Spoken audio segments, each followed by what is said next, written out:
हाल ही में हमारे देश के प्रेसिडेंशियल इलेक्शन हुआ है, जिसमें हमारा देश का नया राष्ट्रपति के रूप में हम लोग द्रौपदी मुर्मू जी को पाए हैं। लेकिन क्या आप लोग ये जानते हैं कि राष्ट्रपति के सिलेक्शन प्रोसीजर कैसे होता है?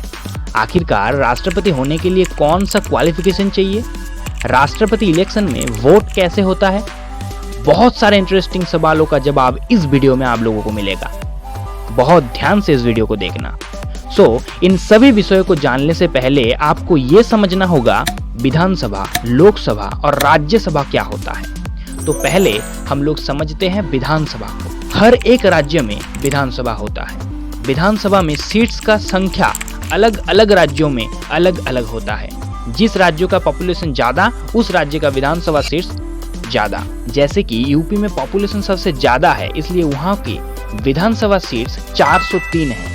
उसी तरह वेस्ट बंगाल में 294 सीट्स हैं। विधानसभा इलेक्शन के माध्यम से आम जनता के द्वारा इन विधानसभा सीटों में अलग अलग लोगों को इलेक्ट किया जाता है। विधानसभा वोट के माध्यम से इलेक्टेड व्यक्तियों को हम लोग एमएलए कहते हैं। विधानसभा वोट के माध्यम से जिन पार्टी का एमएलए मेजॉरिटी वोट से जीतता है, उस पार्टी का सरकार उस स्टेट में बन जाता है और उन जीते हुए पार्टी के एमएलए के द्वारा सिलेक्ट किए गए एक लीडर को उस स्टेट का चीफ मिनिस्टर बनाया जाता है। ये हुआ विधानसभा। अब हम लोग समझेंगे लोकसभा और राज्यसभा के बारे में। असल में हमारे देश में एक संसद भवन होता है, जो कि इंग्लिश में इंडियन पार्लियामेंट कहते हैं। इस संसद भवन का दो हिस्सा होता है, एक है लोकसभा और एक है राज्यसभा। हमारे लोकसभा के अंदर करेंटली मतलब अभी टोटल 545 सीट्स हैं, जिनमें से 2 सीट्स एंग्लो इंडियन के लिए है। इन 2 सीट्स में कौन बैठेगा ये राष्ट्रपति निर्वाचन करता है और बाकी 543 सीट्स आम आदमी के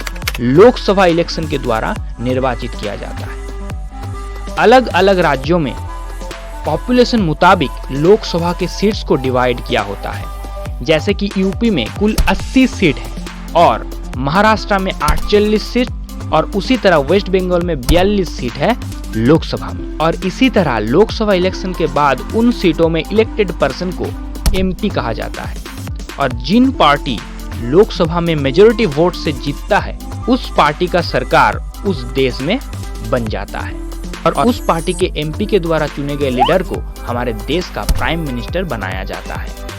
अब राज्यसभा में करंटली 245 सीट्स हैं, जिनमें 12 सीट राष्ट्रपति द्वारा निर्वाचित किया जाता है। इन 12 सीटों में राष्ट्रपति जिन लोगों को चुनते हैं, उन लोगों को arts, science, sports, literature, social service et cetera इन किसी फील्ड में महारत हासिल होना होता है। जैसे कि एक बार सचिन तेंदुलकर इन सीटों में राष्ट्रपति के द्वारा चुने गए थे। लेकिन बाकी 233 सीट इलेक्शन के माध्यम से फिलअप होता है। राज्यसभा के इन 233 सीटों के लिए आम आदमी वोट नहीं कर सकता, बल्कि आम आदमी के द्वारा इलेक्ट किए गए विधानसभा के एमएलए वोट देता है। ये वोट अलग तरह से होता है, लेकिन राज्यसभा में चुने गए लोगों को भी एमपी कहलाता है। मतलब संसद भवन में लोकसभा और राज्यसभा के एमपीओ को मिलाकर अभी कुल 790 सीट है। आई होप आप अभी विधानसभा, लोकसभा और राज्यसभा के बारे में काफी कुछ जान चुके हैं। अब आप आसानी से राष्ट्रपति इलेक्शन प्रोसेस को समझ पाएंगे। राष्ट्रपति इलेक्शन में विधानसभा के एमएलए और संसद भवन के एमपी दोनों ही पार्टिसिपेट कर सकते हैं। राष्ट्रपति इलेक्शन में आम आदमी वोट नहीं दे सकता। आम आदमी के द्वारा चुने गए एमपी और एमएलए वोट देता है। अब संसद भवन में कुल 790 सीट है। उनमें से लोकसभा के 545 सीटों में 2 एंग्लो इंडियन, जिनको राष्ट्रपति द्वारा चुना गया था, वो राष्ट्रपति इलेक्शन में पार्टिसिपेट नहीं कर सकते।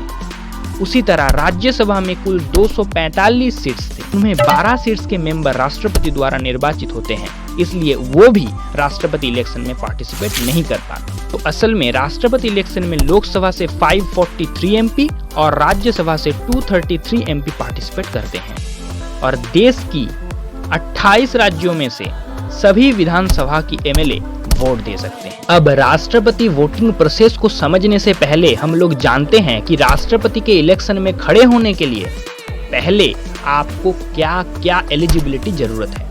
तो पहले राष्ट्रपति इलेक्शन में खड़े होने के लिए एक तो भारतीय नागरिक होना जरूरी है, 35 साल से ऊपर एज होना जरूरी है, सरकारी नौकरी में नहीं होना चाहिए, और इस तीनों के बाद सबसे इम्पोर्टेंट 2 एलिजिबिलिटी क्राइटेरिया जो कि हर किसी के पास नहीं होता, वो है संसद भवन में कुल 776 एमपी में से मिनिमम आपको 50 प्रस्तावक और अलग से 50 अनुमोदक की जरूरत पड़ेगा। मतलब 776 एमपीओ में से मिनिमम 50 एमपी ऐसे होना चाहिए जो कि आपके नाम को राष्ट्रपति होने के लिए चुने।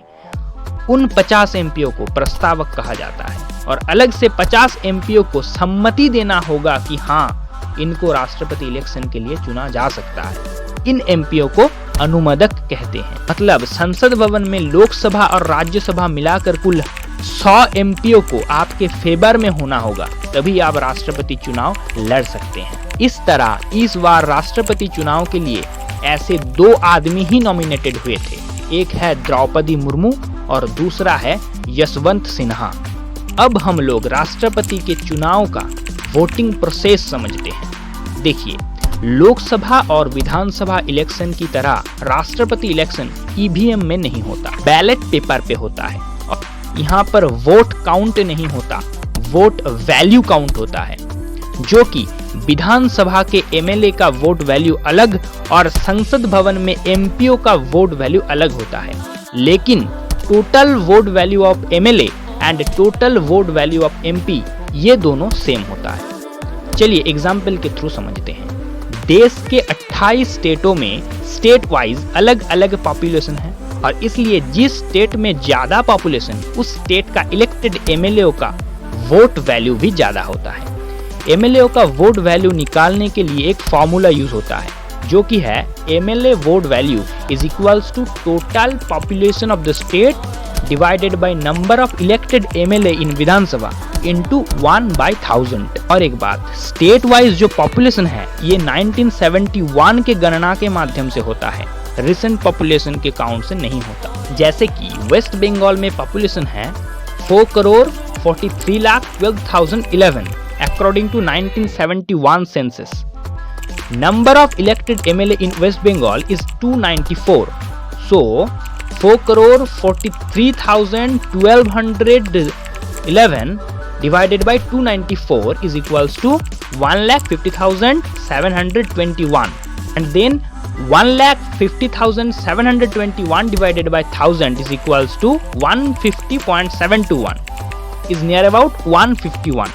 मतलब वेस्ट बंगाल के कोई एमएलए प्रेसिडेंशियल इलेक्शन में वोट डालेगा तो उस एक वोट की कीमत 151 होगी।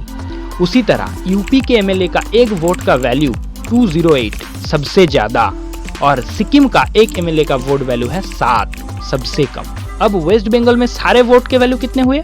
Total value of votes is equals to value of 1 vote into number of total MLA is equals to 151 into 294 is equals to 44,394। इसी तरह सब स्टेटों को मिलाकर सारे एमएलए को वोट वैल्यू होगा 5,43,231। ये तो हुआ विधानसभा की बात। अब आएगा संसद भवन के लोकसभा और राज्यसभा के एमपीओ का वोट वैल्यू। टोटल एमपीज का जो वोट वैल्यू होगा वो एमएलए के वोट वैल्यू का इक्वल होगा। हाँ, तो मतलब टोटल एमएलए का वोट वैल्यू कितना था? 5,43,231। मतलब total vote value of MPs is 5,43,231। तो एमएलए और एमपी मिलाकर इस इलेक्शन में टोटल वोट वैल्यू होगा 10,86,431। तो अब जो भी नॉमिनेटेड पर्सन इस नंबर का 50% से ज्यादा वैल्यू के वोट पाते हैं उसे राष्ट्रपति बनाया जाता है। इस प्रोसेस में किसी एमएलए और एमपी किसी एक नॉमिनेटेड पर्सन को वोट नहीं देगा, सभी नॉमिनेटेड पर्सन को वोट देगा 1, 2, 3 इस प्रेफरेंस में। एग्जाम्पल से समझते हैं। लेट 3 आदमी राष्ट्रपति इलेक्शन में नॉमिनेटेड हुए हैं, X, Y और Z। अब जब कोई इनको वोट देने आएगा तो पहले जिसको सबसे ज्यादा पसंद है उसको 1 नंबर, फिर 2 नंबर, फिर 3 नंबर देगा। जैसे कि X, Y, Z तीनों वोट में खड़े हुए हैं। एक आदमी पहले आएगा, X को उनको ज्यादा पसंद है इसलिए 1, Z को 2, Y को 3। इसी तरह दूसरा जो आदमी आएगा वो Y को 1 नंबर, X को 2 नंबर, Z को 3 नंबर। तीसरा जो आदमी आएगा X को 1 नंबर, Y को 2 नंबर, Z को 3 नंबर। चौथा आदमी Y को 1 नंबर, Z को 2 नंबर, X को 3 नंबर। पांचवा आदमी Z को 1 नंबर, Y को 2 नंबर, X को 3 नंबर। ऐसे करके सभी ने वोट देगा। अब पहले देखा जाएगा कौन सा आदमी सबसे ज्यादा 1 नंबर पर है। तो यहाँ पर X और Y दोनों ही 2 बार 1 नंबर पाया है, तो इसलिए Z वोटिंग प्रोसेस से बाहर निकल जाएगा, लेकिन उनका वोट को X और Y में डिवाइड किया जाएगा। अब Z को जितनी बार 1 नंबर मिला था उसी में 2 नंबर प्रेफरेंस X और Y में जिसको ज्यादा मिलेगा वो इलेक्शन जीत जाएगा। जैसे कि यहाँ पर Z का एक प्रेफरेंस के पर्ची में Y को 2 नंबर मिला था, इसलिए वोटिंग में Y जीत जाएगा और Y राष्ट्रपति बन जाएगा। इसी तरह इस बार द्रौपदी मुर्मू जी को 64% वोट मिला है और वो भारत के 15वें राष्ट्रपति बन चुके हैं। तो अगर आपको इस पूरे वीडियो में मेरा समझाने का तरीका अच्छा लगा है तो आप वीडियो को लाइक करके ज्यादा से ज्यादा शेयर कर देना। इस तरह के वीडियो बनाने के लिए बहुत ज्यादा मेहनत की जरूरत पड़ता है, बहुत सारा टाइम लगता है, फिर भी मैं आप लोगों के लिए इस तरह के वीडियो लाता हूँ। तो प्लीज आप इस चैनल को सब्सक्राइब करके मेरा हौसले को बढ़ने में मदद कीजिए। धन्यवाद।